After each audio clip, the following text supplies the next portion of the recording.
Ramesh camera मांगे Ramesh camera मांगे। थोड़ा संक्षिप्त में बताइए, जब आरोपी को कोर्ट में पेश किया गया तब से लेकर अब तक क्या कुछ घटनाक्रम हुआ और आगे क्या कुछ होगा? अभी आज कोर्ट में आरोपी को हाजिर किया, उसके बाद उनको जुडिशियल कस्टडी ग्रांट हुई, जबकि पुलिस कस्टडी की 2 दिन की हमारी मांग थी, बट ऑलरेडी उसको 7 दिन की कस्टडी दी गई थी। उसके बाद आज जुडिशियल कस्टडी ग्रांट हुई। उसके बाद उन्होंने 4 एप्लीकेशन मूव की थी।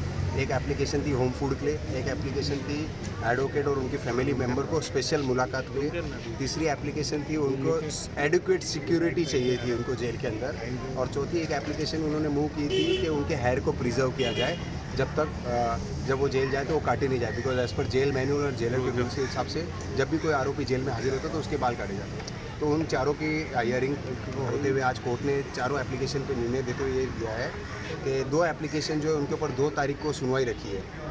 एक तो उनकी बालों की एप्लीकेशन के लिए, और जो उन्होंने होम फूड और ये सब जो मांगा है उसमें जेल मैनुअल के हिसाब से जेलर का सेम मांगा है, और एडुकेट सिक्योरिटी के लिए सबसे इंपॉर्टेंट एक उसे आरोपी को जेल में जाने के बाद जो सिक्योरिटी चाहिए, अभी एक भिन्न प्रकार की एक एप्लीकेशन आज फाइल हुई है जो, और तीसरी और चौथी जो एप्लीकेशन है उनके ऊपर जेलर मैनुअल के हिसाब से जो भी ऑर्डर जेलर देगा उसको जेलर के हिसाब से जो जेल रूल है उस हिसाब से मैनुअल के हिसाब से ऑर्डर पास हुए हैं। अन्य दो सर, जेल में क्या पिटाई का डर है? आखिर जेल में रहते हुए सिक्योरिटी की मांग करना कितना वाजिब है? ये तो उसका लॉयर और वो खुद बता सकता है उसको किस बात का डर है, क्योंकि मेरे हिसाब से जेल के अंदर एक जेलर के अलावा कम से कम 200-250 पुलिस ऑफिसर रहेंगे, उससे ज़्यादा सिक्योरिटी मेरे हिसाब से उसकी हो ही नहीं सकती।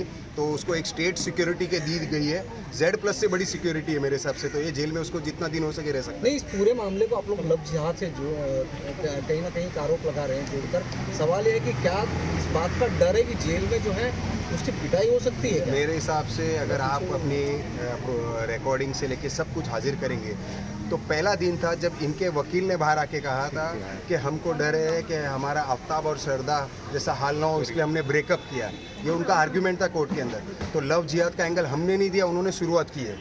उसके बाद मीडिया ने बोला, मेरे हिसाब से तो वकील, उनके जो वकील है उन्होंने शुरुआत की थी क्योंकि उनको ही दिमाग में लव जिहाद था। हमारे दिमाग में तो जरा भी लव जिहाद था ही नहीं। शीजान बता रहा है कि वो अपना पासवर्ड जो है गूगल वगैरह का भूल गया। हाँ, आज की रिमांड में ये सबसे बड़ी बात थी कि पुलिस ने भी ऐसा बोला कि जब शीजान को पूछा जा रहा है उसका पासवर्ड गूगल का और यूट्यूब अकाउंट्स का और चैनल्स का, तो बोलते वो भूल गया है। तो मेरे लिए भी ये शॉकिंग था कि इतना बड़ा 7 दिन की कस्टडी में वो बहुत कुछ चीज़ें भूलने भी लगा है और बहुत कुछ चीज़ें बार बार रिपीट भी करने लगा है।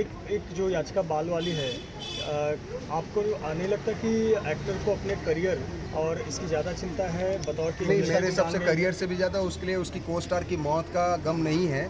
ये समझ में आता है जब उसने ये अर्जी डाल दी है। मेरे हिसाब से जैसे तुनिशा की फैमिली में उसकी मदर है, उसके कज़िन मामा है, जो लोग इस पीछे लगे हुए हैं कि इसकी सच्चाई को बाहर निकालें हम, जिसके लिए मेहनत भी कर रहे हैं। आज जैसे आपको सबको पता है तुनिशा की माँ को रिचुअल्स करने के लिए 5 तारीख को चंडीगढ़ पहुँचना, तो आज वो चंडीगढ़ भी निकल जाएगी।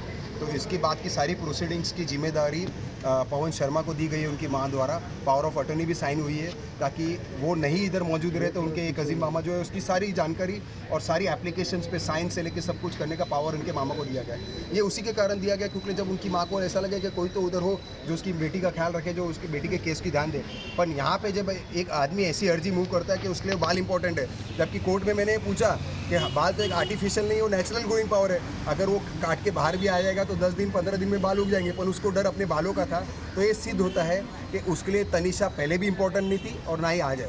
लेकिन एक नीचे उतार के बात करो, बीच में देखिए सर, बीच में देखिए। शादी की बात चल रही थी, शादी करना चाहते थे दोनों, इस वजह दोनों का एक दूसरे से इमोशनल अटैचमेंट था।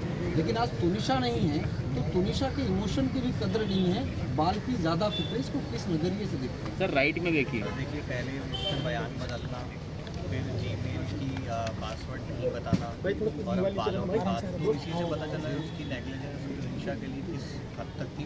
फ्रेम में मुझे नहीं लगता वो कभी उसके लिए सीरियस रहा होगा। वो ज़्यादा सीरियस थी, उसकी फैमिली में इन्वॉल्व थी, तो इसीलिए हमारा शक और ज़्यादा बढ़ जाता है कि उसके साथ कुछ तो गलत हुआ है कि वो लड़का सुसाइड नहीं कर सकते। क्या पुलिस से आप लोग इस पूरे मामले में बातचीत करें कि अगर यहाँ से पीसी नहीं मिली तो पुलिस कस्टडी, तो अपर कोर्ट में जाकर पुलिस कम से कम कस्टडी की मांग करे? मैं से कहना चाहता हूँ कि जैसा भी है तुनिशा को इंसाफ मिलना चाहिए। जैसे मैं की मदर है। मैं उनका कोई सगा मामा नहीं हूँ। मैं तुनिशा की मम्मी ने मुझे राखी बांधी है पिछले 10 सालों से। जब मैं उनके साथ खड़ा हूँ, कुछ ना होते हुए भी तुनिशा मुझे मामा बोलती थी। मैं चाहता हूँ कि जैसे मैं उनके साथ खड़ा हूँ, आप लोग भी साथ खड़े रहें और जब तक तुनिशा को इंसाफ ना मिल जाए उसका साथ दें। Thank you. भाई यहीं पे जगह बना के पीछे करके पीछे